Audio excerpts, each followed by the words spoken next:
இன்னைக்கு சத்தா நாளைக்கு பால். அதனால சாவ பார்த்து யாரும் பயப்படக்கூடாது. யாரு?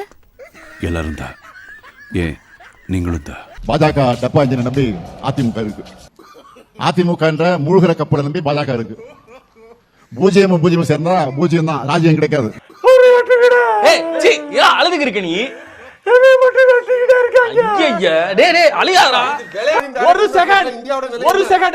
சொல்லுங்க. நீங்க ஒரு கட்சியோட கூட்டணி வைக்கிறீங்க, அது அதிமுக நீங்க சொம்பு தூக்குறீங்கன்னு அர்த்தமா? குறுக்கிட்டதே இல்லையா? குறுக்கிட்டதே இல்லையா? சொம்பு தூக்குறது பேமெண்ட் வந்துருச்சான்றது அரசியல் விவாதமா? எனக்கு புரியல.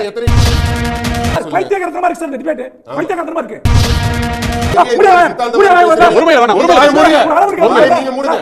நீங்க பேசுங்க, நான் கேட்கிறேன். இறங்க வேண்டாம், தரத்தை இறங்க வேண்டாம், சொல்லுங்க சார். அவர் ரொம்ப தரமா பேசிட்டு இருக்காரா? ஸ்ரீகாந்த் சார் வாய் மூடணும். நான் நீங்க பேசுற வாய் திறக்கல. நீங்க பொத்துங்க முதல்ல. நீங்க யார் சார்? உங்களுக்கு என்ன தெரியும் தமிழ்நாடு? எனக்கு என்ன தெரியும் தமிழ்நாடு? எனக்கு தெரியும். உங்களுக்கு என்ன தெரியும்? உங்கள மாதிரி ஏமாத்தறது வரல. உங்கள மாதிரி நாங்க வந்து அரசியலுக்காக மக்களுக்காக பேசுறோம். உங்கள மாதிரி வந்து பேசலாம். ஓகே சார், ஒரு நிமிஷம் சார், என் கருத்தை சொல்ல அனுமதிங்க. உங்களுக்கு கருத்து அவதூறு பண்றது ஸ்டாப் பண்ணுங்க முதல்ல.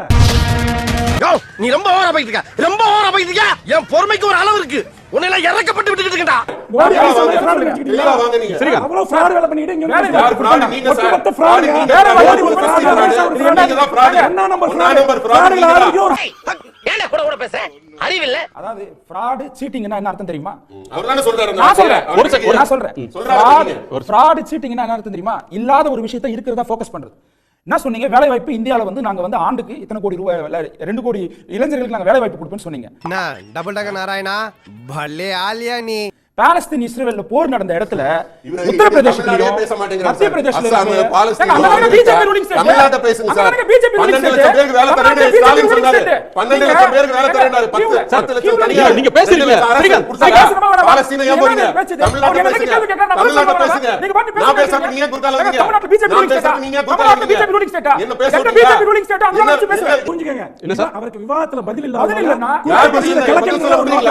நான் பேசுறேன். ஒரு பாயிண்ட் கொஞ்சம் ஓவரா தான் போய்கிட்டு இருக்கோமோ. போவோம். என்ன பண்ணிடுவானுங்க? தமிழ்நாட்டுடைய டோட்டல் ஜிஎஸ்டி உடைய வேல்யூ வந்து 35.7 லட்சம் கோடி. இதுக்கு இணையா ஏதாவது ஒரே ஒரு பிஜேபி ரூலிங் ஸ்டேட் இதுக்கு ஈக்குவலாவோ இதோட அதிகமாவோ இருக்குன்னு சொன்னீங்க. நான் விவாதத்துல இருந்து போயிடுறேன். நான் நல்லா பண்றேனோ இல்லையோ, ஆனா நீ நல்லா பண்ற. 28 ஸ்டேட், 8 யூனியன் டெரிட்டரி. 8 யூனியன் டெரிட்டரியிலும் அது அவங்களுடைய ஆட்சி கட்டுக்குள் தான் இருக்கிறது. அதே மாதிரி 11 ஸ்டேட் நேரடியான ஆட்சியில் இருக்காங்க. அதுல அது போக ஒரு 9 ஸ்டேட்ல வந்து கூட்டணி ஆட்சியில் கோலிஷன் கவர்மெண்ட்ல இருக்காங்க. அப்போ கணக்குப்படி 28 ஸ்டேட்ல 20 ஸ்டேட்ல பாஜகவின் முழு ஆளுகை செலுத்தப்படுகிறது. அவங்க எப்படி சொன்னாலும் சரி, அது டபுள் இன்ஜின் சர்க்கார். இந்த ஸ்டேட்டுக்கு நிகரா இந்த ஸ்டேட்டுகள்ல எந்த ஸ்டேட்டையாவது தமிழ்நாட்டோடு ஒப்பிட்டு பேசுங்கள். உங்களால சொல்ல முடியுமா இந்த இவர்களுடைய வளர்ச்சிக்கு நிகராக தமிழ்நாடு இல்லை அப்படின்னு டபுள் இன்ஜின் சர்க்காரை ஒன்றை காட்டி பேசுவதற்கு பாஜக காரர்களுக்கு திராணி இருக்கிறதா? இந்தியாவோட வளர்ச்சி உலகத்தின் 3வது மிகப்பெரிய பொருளாதார நாடாக உயர்ந்திருக்கிறது. சரி, அப்ப இந்தியா வளர்ந்ததுன்னா ஒட்டுமொத்தமா எல்லா மாநிலங்களிலும் அந்த வளர்ச்சி சீரா இருக்கணும்ல. இவங்க வந்து பாத்தீங்கன்னா டபுள் இன்ஜின் சர்க்கார்னு ஒரு டப்பா இன்ஜின் வச்சு ஓட்டிட்டு இருக்காங்க இல்லையா? அந்த டப்பா இன்ஜின்ல எங்கேயுமே வந்து எந்த வளர்ச்சியும் நடக்கல. தமிழ்நாட்டோட கம்பேர் பண்ணி நான் சொல்றேன். இது ஏன் உத்தரப்பிரதேசத்துல நடக்கல? இது ஏன் பீகார்ல நடக்கல? இந்தியா வளர்ந்தா ஒன்னா தானே சார் வளரணும். அவங்க எல்லாருக்கும் ஒரு பிரதமர் தானே இருக்காரு, ஒரு கட்சி தானே இருக்கு. இந்த 5 வருஷத்துல நாங்க டேட்டாவோட கொடுக்குறோம். ஒவ்வொரு துறையிலையும் நாங்க எவ்வளவு வளர்ச்சி எட்டணும்னு. அது எந்த சூழ்நிலையில் எட்டணும்னா மிகப்பெரிய பட்டியல் இருக்கு. எந்தெந்த துறையில தமிழ்நாட்டுக்கு வர வேண்டிய நிதியை மோசடி பண்ணாங்க, புறக்கணிப்பு செஞ்சாங்க. இன்னும் சொல்ல போனா மற்ற மாநிலங்களுக்கு நிதியை எப்படி வாரி வழங்கினாங்க. இவங்க நிதியை வாரி வழங்கிய எந்த மாநிலமும் தமிழ்நாட்டு வளர்ச்சியில் பாதியை கூட எட்டல. ஆனா இவ்வளவு துரோகங்களுக்கு பின்னாடி தமிழ்நாடு வளர்ந்திருக்குன்னா கொஞ்சம் இந்தியாவில் அதிக ஜிஎஸ்டி கான்ட்ரிபியூஷன் கொடுக்கக்கூடிய ஸ்டேட் தமிழ்நாடு. ஆனா அதன் அடிப்படையில் நமக்கு அதிக கிடைக்கும்னு பார்த்தா ஸ்கொயர் ரூட் மெத்தட் உள்ள கொண்டு வந்து அதையும் கரெக்ட் பண்ணிட்டாங்க. இதனால தமிழ்நாட்டுக்கு ஏற்பட்ட இழப்பு எவ்வளவு பார்த்தீங்கன்னா 27,822 கோடி ரூபாய் தமிழ்நாட்டுக்கு இழப்பு ஏற்பட்டிருக்கு. அப்போ தமிழ்நாட்டுக்கு ஒரு பக்கம் நிதி கொடுக்காம வந்து நம்மளுக்கான கல்வி நிதி, நம்மளுக்கான பேரிடர் நிதி, இது எதையுமே கொடுக்காம நம்மள ஒரு பக்கம் தொடர்ந்து வஞ்சிக்கக்கூடிய ஒரு செயலை செய்றாங்க. நம்ம இருக்கக்கூடிய ரிசோர்சஸை பயன்படுத்தி நம்ம இந்த அளவுக்கு டெவலப் ஆயிருக்கோம். அப்ப இதை நீங்க மறுக்கிறீங்கன்னா நீங்க டேட்டாவோட ஃபேக்சுவலா மறுங்க. உங்களுக்கு உரிமை இருக்கு, நான் ஏத்துக்கிறேன். ஆனா அப்படி ஒரு டேட்டா உங்ககிட்ட கிடையாது. வேணாம். ஏற்கனவே நீ கேட்ட பல வில்லங்கமான கேள்விகளுக்கு விட சொல்ல முடியாம வெந்து நொந்து வைத்தினீரே, மறுபடியும் கிண்டாத. அப்ப மூடியாச்சு. இன்னைக்கு நீங்க சொல்ற 11% விழுக்காடு இருக்கு, நான் ஒத்துக்கிறேன். வளர்ச்சி அடைந்து இருக்கிறது இல்லை என்று சொல்லவில்லை. ஆனால் அது இன்னைக்கு 25க்கு மேல இருந்திருக்கணும். அப்படியாடா மயிறு? சரிடா மயிறு, ஓகேடா மயிறு. இங்க இருக்கிற ஆட்சி அவலங்களால 25க்கு மேல இருக்கிற ஏதாவது ஸ்டேட்டஸ் சொல்லுங்க. இல்ல அது வேற ஏதாவது ஸ்டேட்டஸ் சொல்லுங்க. இது இந்த 11.9 இந்தியாவிலே ஹையஸ்ட் இல்லையா?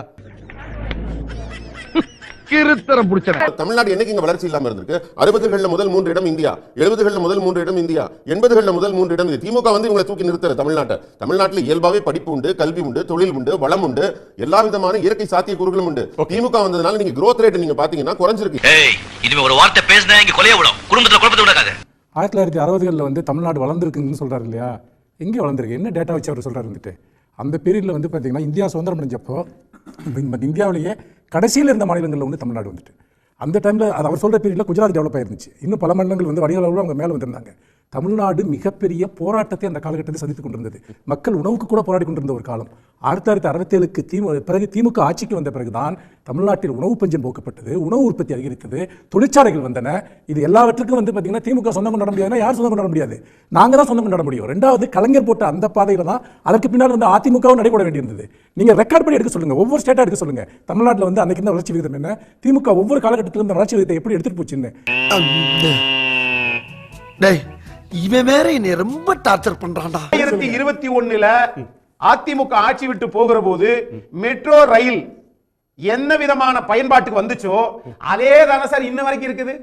இந்த 5 ஆண்டு காலத்துல 1 கிலோமீட்டராவது நீங்க ஓட விட்டீங்களா சார்? முதல்ல திரு அமித்ஷா அவர்கள் அடிக்கல் நாட்டினார். யூனியன் பட்ஜெட்ல அறிவிச்சாங்க. பிற்பாடு யூனியன் பட்ஜெட் என்ன சொன்னாங்க? இது ஸ்டேட் செக்டார் ப்ராஜெக்ட்னு தங்களுடைய பொறுப்பை தட்டி கழிச்சாங்க. பிறகு மீண்டும் தமிழ்நாட்டில இருந்து இல்ல நீங்க அப்படி சொல்லக்கூடாது, ஜாயிண்ட் ப்ராஜெக்ட் தான், நீங்க உங்களுடைய பங்கு கொடுங்கன்னு உரிமை குரல் வந்தது. பிறகு அவங்க ஒப்புக்கொண்டு கொடுத்தாங்க. இந்த இடைக்காலத்தில் இந்த 5 ஆண்டுகளில் ஒரு நாளாவது பணம் இல்லைன்னு மெட்ரோ வேலையை தமிழ்நாடு அரசு நிறுத்திச்சா? என்னடா சிரிக்கிற? பயமுடா. பெரிய பல்லழக என்னங்க பெரியவரை பிடிச்சிட்டீங்க? யாரு இவனா பெரியவன்? இவன் சில்ற பையங்க. தள்ளி உட்கார்றா. பாத்தீங்களா சில்றங்கறத கன்ஃபார்ம் பண்றான். பீகார்ல பாருங்க இருக்கக்கூடிய கோவிலுக்கு பக்கத்தில் இருக்கக்கூடிய எல்லா வந்து இறைச்சி கடைகளையும் வந்து திறக்க கூடாது அப்படின்னு சொல்லிட்டு ஒரு ஜீவோ போட்டு அதை ஸ்டாப் பண்றாங்க. நோண்ட ஆரம்பிச்சுட்டானே. உத்தரப்பிரதேஷ்ல பசு பாதுகாப்புக்காக மட்டுமே 2000 கோடி ரூபாய் வந்து நிதி ஒதுக்குறாங்க. இது அப்படியே கம்ப்ளீட்டா முரண்படுற மாதிரி என்னன்னா, இவங்க அதே அலைனான்ற ஒரு பீஃப் எக்ஸ்போர்ட் கம்பெனி கிட்ட போயிட்டு கிட்டத்தட்ட வந்து 30 கோடி ரூபாய் வந்து நன்கொடையா பெறாங்க. எவ்வளவு பெரிய முரண்பாடு பாருங்க. இதை எங்க பிடிக்கிறான்? தமிழ்நாட்டுக்கு இவங்க ஒதுக்கக்கூடிய அந்த நிதி இருக்குல்ல, அது முழுக்க வந்து தமிழ்நாட்டுக்கு நியாயப்படி கிடைக்கக்கூடிய நிதி அவங்க கொடுக்க மாட்டேங்கிறாங்க. இப்போ 16th ஃபைனான்ஸ் கமிஷன் ரிப்போர்ட் இப்போ வெளிய வந்திருக்கு. அதுல தமிழ்நாடு நம்ம வந்து 50% நம்மளோட ஷேர் வந்து அவங்க அலோகேட் பண்ணி கொடுக்கணும். 41% தான் கொடுப்பாங்க ஸ்டேட்டுக்கு. நம்ம 50% கொடுக்கணும்னு சொல்லி கேட்டோம். அது நிராகரிக்கப்பட்டிருக்கு. மத்த ஊர்ல எல்லாம் அடுத்த பிரச்சனைக்கு போகாம அப்படி வாழ்ந்துகிட்டு இருக்கான் ஒவ்வொருத்தனும். இங்க மத்த ஒரு பிரச்சனைல மாட்டிக்கிட்டா உடனே ஒரு புது வாடகைகள் எடுத்துக்கிட்டு அவன் அட்ரஸ் கண்டுபிடிச்சு அவனை போட்டு கொடுத்து அவன் சோழியை முடிச்சு சாப்பிடுறாங்க, தூங்குறாங்க. இந்தியா வளர்ந்தா தமிழ்நாடு வளரும். தமிழ்நாடு வளர்ந்தா இந்தியா வளரும். இந்தியா வளர்ந்தா தமிழ்நாடு வளரும். எல்லாம் ஒரு ரீசனோட தான் போய்கிட்டு இருக்கேன். என்னடா பெரிய ரீசன்? பெருந்தலைவர் காமராஜர், பேரறிஞர் அண்ணா, புரட்சி தலைவர் எம்ஜிஆர், எத்தனையோ முதலமைச்சர் எல்லாரும் சேர்ந்து கடன் வாங்கினது 4.5 லட்சம் கோடி 70 வருஷத்துல. ஆனால் 5 ஆண்டு காலத்துல திமுக ஆட்சி திராவிட மாடல் அரசாங்கம் வாங்கிய கடன் 5.5 லட்சம் கோடி. மிஸ்டர் கோடி, நீங்க ரொம்ப ஸ்டூபிடா பேசுறீங்க. 2011ல நாங்க ஆட்சியை விட்டு போகும்போது 1.1 லட்சம் கோடி. அது 2011-16ல ஜெயலலிதா அம்மையார் ஆட்சியை முடிக்கிற போது 2.45 லட்சம் கோடி, அதாவது 108% வளர்ச்சி. அதற்கு பிறகு 2016-21 அவங்க விட்டுட்டு போன பிறகு 21ல 4.81 லட்சம் கோடி, அதாவது 128% கடன் வளர்ச்சி. நாங்க 21ல 4.81 எடுத்து நாங்க இப்போ 9.45 வச்சிருக்கும் போது கடன் சதவீத வளர்ச்சி 96. ஜெயலலிதாவை விட, எடப்பாடியை விட நிதி ஆளுகையில் தளபதி மு க ஸ்டாலின் தன்னை நிரூபித்திருக்கிறார் என்பது டேட்டாவில் வெளியே வரும். இதெல்லாம் எப்படின்னு எல்லாம் தொலைநோக்கு பார்வையோட போகணும்டா. நம்ம வந்து டெவலப்மெண்ட் பாலிடிக்ஸ்ல நம்ம கவனம் செலுத்துறோம். அதனுடைய விளைவா தான் இன்னைக்கு இந்தியாவிலேயே அதிக PhD படிக்கக்கூடிய வந்து பெண்கள் எந்த மாநிலத்தில் இருக்காங்கன்னா தமிழ்நாட்டில் தான் இருக்காங்க. PhD. ரொம்ப சந்தோஷப்பா. நீ செய்யற ஒவ்வொரு காரியமும் பொக்குதே. வர்க்கிங் உமன் செக்டார் யார் பெண்கள் எந்த மாநிலத்தில் அதிகமா இருக்காங்கன்னு பார்த்தா தமிழ்நாட்டில் தான் இருக்காங்க. கிராஸ் என்ரோல்மெண்ட் ரேஷியோ இந்தியாவிலேயே தமிழ்நாடு தான் வந்து முன்னேறிய மாநிலமா இருக்கு. தமிழ்நாட்டில் தான் வந்து இந்த எஜுகேஷன் இன்ஃப்ராஸ்ட்ரக்சர், அதிக மெடிக்கல் காலேஜஸ், அதிக தரம் சார்ந்த வந்து யூனிவர்சிட்டிஸ் இருக்கக்கூடிய மாநிலம் எதுனா தமிழ்நாடு தான். இண்டஸ்ட்ரியல் டெவலப்மெண்ட்டும் தமிழ்நாடு தான். அப்போ நம்மளுக்கு வந்து நம்மளுடைய எக்கனாமிக் வந்து growth rate வந்து டபுள் டிஜிட்ல இருக்கும். சோ அதனால அதுக்கு உட்பட்டு தான் நம்மளுடைய கடன் விஷயங்களும் இருக்கு. சோ அப்போ இந்த தமிழ்நாட்டுடைய இந்த வளர்ச்சிக்கு எது மூலதனமா இருக்குன்னா நம்ம கான்சென்ட்ரேட் பண்ணக்கூடிய இந்த டெவலப்மெண்ட் பாலிடிக்ஸ்.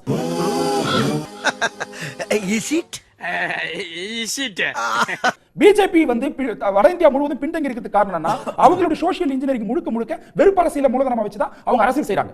சோ அதுக்கு தமிழ்நாடு எக்ஸெப்ஷனலா இருக்குல்ல, இதுதான் நம்மளுடைய பெருமை. சோ இதை தான் நம்ம முன்னிறுத்தி நம்ம தேர்தல் சந்திக்கிறோம். இப்போ தமிழ்நாட்டை விட ஒரு வளர்ந்த மாநிலம் பிஜேபி ஆளக்கூடிய டபுள் இன்ஜின் சர்க்கார் செக்டரை நீங்க சொல்லுங்க, நீங்க கொடுத்த யூனியன் கவர்மெண்ட் டேட்டாவை மேற்கோள் காட்டி சொல்லுங்க. பாருங்க தமிழ்நாடை விட டபுள் இன்ஜின் சர்க்கார் நடக்கக்கூடிய குஜராத்தோ உத்தரப்பிரதேஷோ பீகாரோ இதெல்லாம் வந்து வளர்ந்துருக்குது பாருங்க சொல்லி நீங்க ஒரு டேட்டாவோட சொல்லுங்க, நான் அக்செப்ட் பண்ணிக்கிறேன். ஐயோ, எந்த ட்ரெண்ட்ல பேசினாலும் எந்த ரூட்ல போனாலும் விடவே மாட்டேங்கிறானே, நான் என்ன பண்ணுவேன்? அதாவது மோடி அரசு 3 முறை இந்தியா முழுவதும் ஹேட்ரிக், சுருக்கமா ரொம்ப சுருக்கமா. ஆனா தமிழ்நாட்டுல 3 முறையும் டக் அவுட். அதுக்கு காரணம் என்னன்னா, தமிழ்நாட்டு மக்கள் ஏன் அந்த ரிசல்ட் கொடுத்தாங்கன்னா, ஒரு சின்ன ஒரு சிம்பிள் விஷயம்.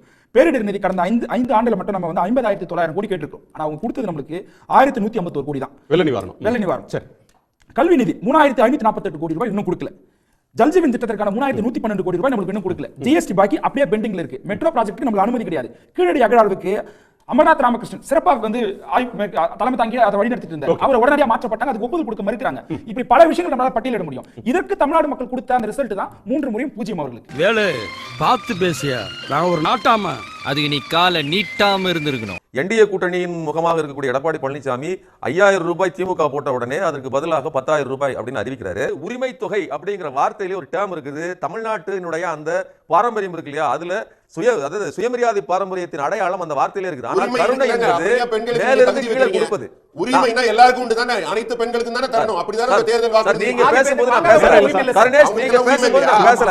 கருணேஷ் நீங்க பேசும்போது நான் பேசல. கருணேஷ் நீ எல்லாம் ஒரு மனுஷன். திமுக அரசு ஏமாத்துது சார், மக்களை வஞ்சிக்குது சார். ஏமாத்துன்னு சொல்றீங்க. போலியான வாக்குறுதி கொடுக்குது சார். சார் ஏமாத்துறது பார்லிமென்ட்ரி சார். ஃபாரின் டைரக்ட் இன்வெஸ்ட்மென்ட்ல ஏமாத்துறீங்க சார். ஃபாரின் டைரக்ட் இன்வெஸ்ட்மென்ட்ல நீங்க சொல்றீங்க எத்தனையோ கோடி வந்திருக்குன்னு. ஆனா நீங்க சொன்ன கம்பெனிகள்ல ஏகப்பட்ட கம்பெனி வரலையே. டாடா பவர் 70,800 கோடி வந்துச்சா? ஏசிஎம் கிளீன் டெக் வந்திருக்கா? அதானி வந்திருக்கா? அதுக்கு அப்புறம் பெட்ரோல்ஸ் வந்திருக்கா? இந்தியாவுல பச்சை போய் அதுக்கு ஏதாவது ஆதாரம் இருக்கா? ஏன் சார் கூட கூட கட்டறாரு? பச்சை பெண் சொல்லுங்க. ஒரு செகண்ட் மோசஸ் குறிப்பிட்டு நான் டேட்டா தரேன் சார். டேட்டா தொழில்துறை அமைச்சர் சிப்காட்ல வந்து பாத்தீங்கன்னா 900 கோடி முதலீட்டில் அமைக்கப்பட்டுள்ள டாடா மோட்டார்ஸ் மற்றும் ஜாக்குவார் லேண்ட் ரோவர் அந்த நிறுவனம் ஒப்பந்தம் போடப்பட்ட 16 மாசத்துல பிப்ரவரி 9ஆம் தேதி 2026 முதலமைச்சர் திறந்து வைக்கிறார். 16 மாசத்துல அது அமலுக்கு வந்திருக்கு. இது ஒரு விஷயம். தூத்துக்குடியில் வின்பாஸ்ட் மின்சார வாகன உற்பத்தி தொழிற்சாலை புரிந்துணர்வு போடப்பட்ட 20 மாசத்துல ஓபன் பண்ணிட்டோம். சரிங்களா? ஒரு உதாரணத்துக்கு நான் சொல்றேன். கொரோனா காலம் இருக்குல்ல, கொரோனா பீரியட் காரணமா காட்டுறாங்க. அப்ப வளர்ச்சி கம்மியா இருந்துச்சு. ஆனா கொரோனா இல்லாத 2009 வருஷத்துல 3.5% வளர்ச்சி தான் தமிழ்நாட்டில் அதிமுக ஆட்சியில். இன்னைக்கு அது வந்து 11.9க்கு வந்திருக்கும். இந்த புள்ளி வரங்கள் எதையுமே எடுத்துக்க மாட்டோம். எல்லா தமிழ்நாடு ஒரே மாதிரி வளர்ந்துட்டு இருந்துச்சு, எல்லாம் ஒரே மாதிரி நடந்துட்டு இருந்துச்சு, முதலீடு எதுவுமே வரலன்னு பச்சை பொய்ய கூட்டணி போட்டுட்டு பேசிட்டு இருந்தாங்கன்னா என்ன அர்த்தம்? ஏடா எடுபட்ட பயல. ஆஹா, ரெடி ஆகுறானே.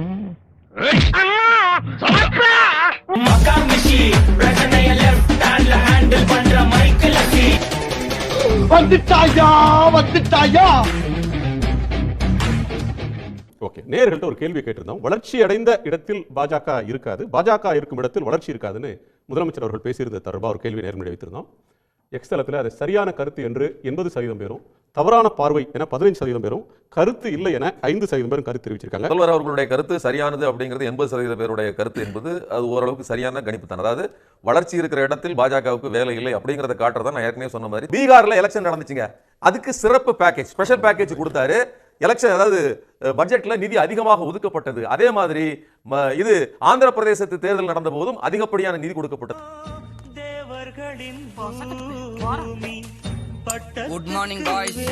எல்லாம் வீடு மாதிரி நோய் கத்திக்கிட்டே இருக்கு. நீ டேப் ரெக்கார்டை வேணா எட்டி உதைக்கலாம், ஆனா என்னோட ரெக்கார்டை உன்னால உடைக்கவே முடியாது. இந்த பட்ஜெட்ல மிகப்பெரிய மோசடி.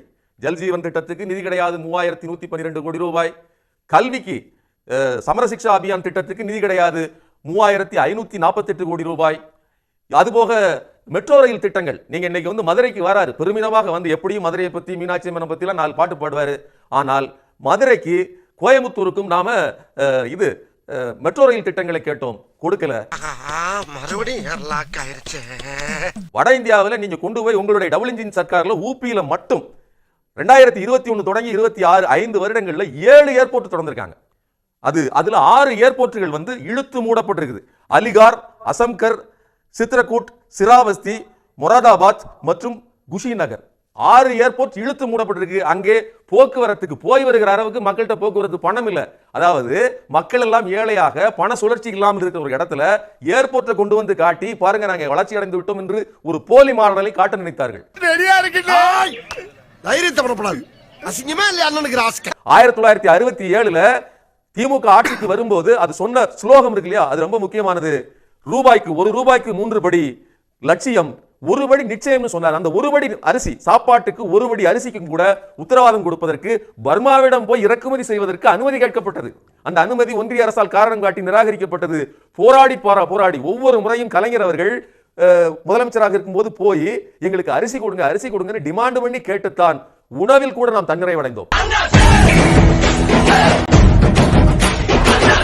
2015 அறிவிக்கப்பட்டு 2019 அடிக்கல் நாட்டப்பட்டு இன்று இப்பதான் அவங்க அதையும் அவசரமாக கட்டி முடிக்கப்பட்ட ஒரு வார்ட எய்ம்ஸ் மருத்துவமனையில் திறக்க வர்றாரே தவிர வளர்ச்சி திட்டங்களோ சிறப்பு திட்டங்களோ எதுவும் இல்லை. ரொம்ப வாடுறானே. மார்ச் 1ஆம் தேதி வருகிற மோடி அவர்கள் திருப்பரங்குன்றத்திற்கு போக வேண்டிய அவசியம் என்ன? அறுபடை வீடுகளில் ஒன்று. அதனால அவர் செல்கிறார் கிடையாது. அந்த இடத்தில் மத மோதல் உருவாவதற்கு வாய்ப்பு இருக்கிறது. அந்த இடத்துல அதாவது ஒரு சிறு தீ பொறி பறப்பதற்கு வாய்ப்பு இருக்கிறது. அங்கே எண்ணெய் ஊற்றுவதற்கு வருகிறார். அப்போ மத நல்லிணக்கத்தோடு வாழ்வது, நீங்க பேசுறது கேவலம். இணைந்திருப்பது அதெல்லாம் நோக்கம் இல்ல. மத நல்லிணக்கத்தை நீங்க தான் தூண்டுறீங்க. இப்ப வந்து மத விரோதத்தை தூண்டுறீங்க. நீங்க பேசுறது கேவலம். எவ்வளவு திட்டமிட்டு நான் என்ன சொல்றேன், அதுக்கு நீங்க வளர்ச்சிக்காக ஒரு பைசா நிதியை கொடுங்க. நான் இவ்வளவு போட்டேங்க. ஸ்ரீகாந்த் சார் வாய் மூடணும். நான் நீங்க பேசும்போது வாய் திறக்கல. நீங்க பொத்துங்க முதல்ல. நீங்க வாய் திறக்கல. நான் நீங்க பேசும்போது வாய் திறக்கல.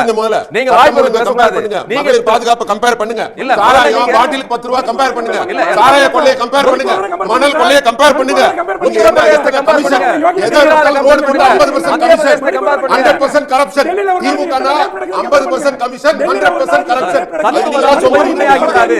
50% கமிஷன் 100% ஆட்டே உலப்பாதீங்க. ஸ்ரீகாந்த் நீங்க உண்மையை பேசுங்க. சத்தமிட்டு கத்து ஓலப்படாதீங்க. இத உங்க ஊர்ல என்னன்னு சொல்லுவாங்க? அருவா. எங்க ஊர்லயும் அருவா தான். இன்னைக்கு ஒரு காலு ஒரு கையை விட மாட்டேன்டா. இந்த வீடியோ உங்களுக்கு பிடிச்சிருந்தா கண்டிப்பா லைக் பண்ண மறக்காதீங்க. அப்படியே உங்க நண்பர்களுக்கும் ஷேர் பண்ணுங்க. நீங்க பண்ற ஒவ்வொரு லைக்கும் தான் இந்த வீடியோவை மற்ற நண்பர்களுக்கும் கொண்டு போய் சேர்க்கும். மறக்காம சப்ஸ்கிரைப் பண்ணுங்க. உங்க கருத்துக்களையும் கமெண்ட் பாக்ஸ்ல பதிவு பண்ணுங்க.